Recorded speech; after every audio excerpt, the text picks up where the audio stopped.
Alright,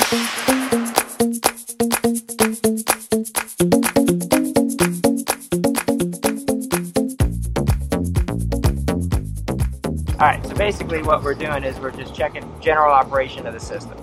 And one of the things is refrigeration pressures. So by the refrigeration pressures, that tells me how the system's operating, capacity, how much heat we're removing from the home. Basically what it does is it takes the refrigeration, pumps it through the system. When it gets to the evaporator coil, it's released, and then which in turn cools the coil, and then when the airflow crosses it, removes the heat and puts it back into the home at a lower temperature.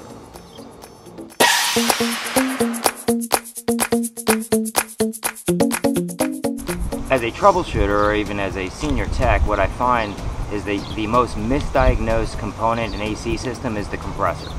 And it's used a lot of times as leverage to sell new systems.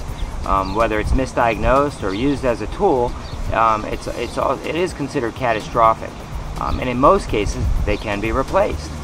Whether it's cost effective or not depends on the homeowner, depends on their income, depends on their, their savings, whatever the case may be. But the ultimate goal of the service technician should be to provide that option, and also to provide that repair option, whether it's replacing the compressor, capacitors, fan motors, whatever it may be, and let the homeowner decide what's most cost effective.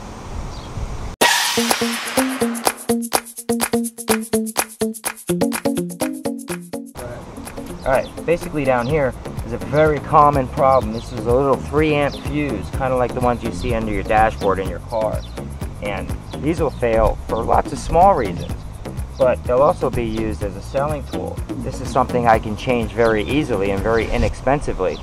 Now, unless you have a major short somewhere or a broken wire, if it failed just due to some sort of surge, you could fix the system by just replacing that fuse.